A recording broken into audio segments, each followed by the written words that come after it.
وزیراعظم شہباز شریف نے تحریک انصاف سے مذاکرات کے لیے اسپیکر قومی اسمبلی کی تجویز پر حکومتی اتحاد کے ممبران پر مشتمل کمیٹی تشکیل دے دی۔ اسپیکر سردار ایاز صادق نے حکومتی اور پی ٹی آئی کی مذاکراتی کمیٹیوں کو مذاکرات کے لیے طلب کر دیا۔ تحریک انصاف نے حکومت سے مذاکرات کے لیے مطالبات کا ڈرافٹ بھی تیار کر لیا۔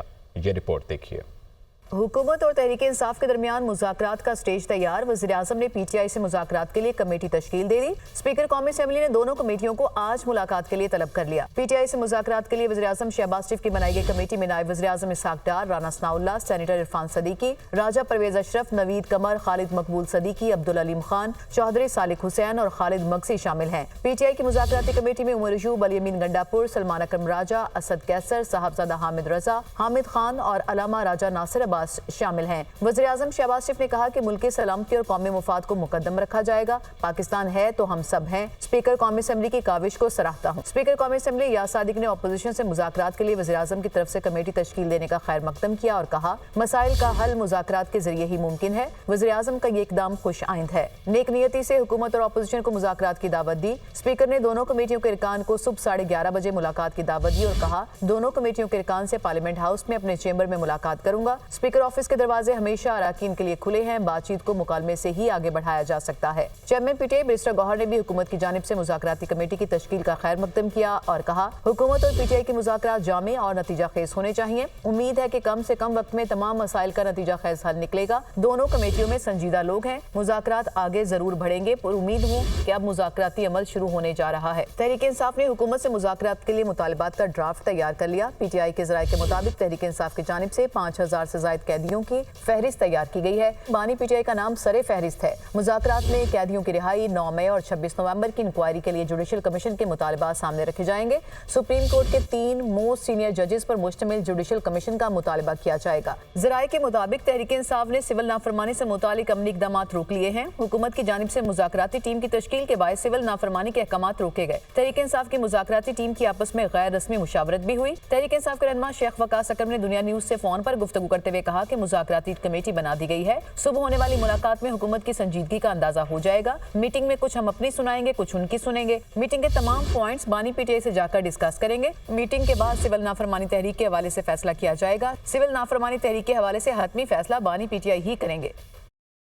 حکومت اور اپوزیشن کے درمیان مذاکرات کا معاملہ قومی اسمبلی سیکریٹریٹ نے آج کے اجلاس کا باقاعدہ نوٹس جاری کر دیا۔ اسپیکر قومی اسمبلی ایاز صادق ان کیمرہ اجلاس کی صدارت کریں گے۔ اجلاس دن 11:30 بجے پارلیمنٹ ہاؤس کے کمیٹی روم 5 میں ہوگا۔ حکومت اور اپوزیشن کمیٹیوں کے اراکین کو بھی نوٹس کے ذریعے آگاہ کر دیا گیا۔ Army chief general Syed Asim Munir نے اس عزم کا اعادہ کیا ہے کہ ریاست کے خلاف مذموم سرگرمیوں میں ملوث افراد، ان کے سہولت کاروں اور مالی معاونت کرنے والوں کا خاتمہ کیا جائے گا۔ سپہ سالار نے وانا کے دورے پر کہا کہ شہداء پاکستان کا فخر ہیں، ان کی قربانیوں کو فراموش نہیں کیا جائے گا۔ احوال اس رپورٹ میں۔ آرمی چیف کا جنوبی وزیرستان کے علاقے وانا کا دورہ، موجودہ سیکیورٹی صورتحال اور انسداد دہشت گردی آپریشنز پر بریفنگ۔ سپہ سالار نے ملک بھر میں پائیدار امن و استحکام کی بحالی کا عزم ظاہر کیا۔ آئی ایس پی آر کے مطابق آرمی چیف نے افسران اور جوانوں کے ساتھ بات چیت کی، دہشت گردی کے خلاف ان کے غیر متزلزل عزم اور ثابت قدمی کو سراہا۔ سیکیورٹی فورسز کے جوانوں کو قوم کا حقیقی ہیرو قرار دیا۔ کہا قوم کو دہشت گردی سے نبرد آزما جوانوں پر فخر ہے۔ دہشت گردی اور انتہا پسندی کی تمام شکلوں کو ختم کیا جائے گا۔ قوم کی پرعزم حمایت اور قانون نافذ کرنے والے اداروں کے ساتھ مل کر ملک میں پائیدار امن و استحکام یقینی بنایا جائے گا۔ آرمی چیف جنوبی وزیرستان کے علاقے وانا پہنچے تو کور کمانڈر پشاور نے ان کا استقبال کیا۔ اسرائیل کا موسیٰ بن نصیر اسکول پر میزائل حملہ، بچوں اور خواتین سمیت 9 فلسطینی شہید۔ اسرائیل کی خان یونس المواسی کیمپ میں پناہ گزینوں پر خوفناک بمباری، 7 فلسطینی شہید، درجنوں زخمی۔ حملوں سے خیموں میں آگ بھڑک اٹھی۔ گزشتہ چند گھنٹوں میں 32 فلسطینی شہید، 54 زخمی۔ اسرائیلی فوج کے کمال عدوان اسپتال پر حملے اور ناکہ بندی، زیر علاج مریضوں کو فوری اسپتال چھوڑنے کا حکم۔ غزہ میں 45,259 فلسطینی شہید، 1,07,627 زخمی ہو چکے ہیں۔ وزارت صحت کے اعداد و شمار۔ غزہ میں اسرائیلی فوج اور حماس مجاہدین میں جھڑپیں، 429 بٹالین ہریل بریگیڈ پر حماس مجاہدین کا حملہ، متعدد اسرائیلی فوجی ہلاک، زخمی تشویشناک حالت میں اسپتال منتقل۔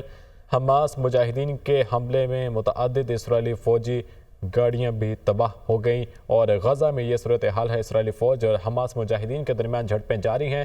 429 بٹالین ہریل بریگیڈ پر حماس مجاہدین کا حملہ، متعدد اسرائیلی فوجی ہلاک، زخمیوں کو تشویشناک حالت میں اسپتال منتقل کر دیا گیا۔ حماس مجاہدین کے حملے میں متعدد اسرائیلی فوجی گاڑیاں بھی تباہ کر دی گئیں۔ بشار الاسد کی اہلیہ اسماء الاسد نے شام سے روس مفرور ہونے کے بعد روسی عدالت میں اپنے شوہر بشار الاسد سے علیحدگی کی درخواست دے دی۔ میں مزید بشار الاسد کے ساتھ نہیں رہ سکتی، روس کے بجائے برطانیہ منتقل ہونا چاہتی ہوں۔ اہلیہ اسماء الاسد کو طلاق کے مقدمے میں والدہ کی حمایت بھی حاصل ہے۔ شامی حکومت کرد جنگجوؤں کا مسئلہ حل کرے ورنہ ترکیہ ان سے نمٹے گا۔ ترک وزیر خارجہ حاکان فیدان کا کہنا ہے ترکی اپنی سلامتی کو یقینی بنانے کے لیے ہر ممکن اقدام کرے گا۔ شامی حکومت کو چاہیے کہ وہ امریکہ کے اتحادی کرد گروپ سے متعلق انقرہ کے خدشات دور کرے۔ کرد جنگجو ترک ریاست کے خلاف 40 سال سے علم بغاوت بلند کیے ہوئے ہیں۔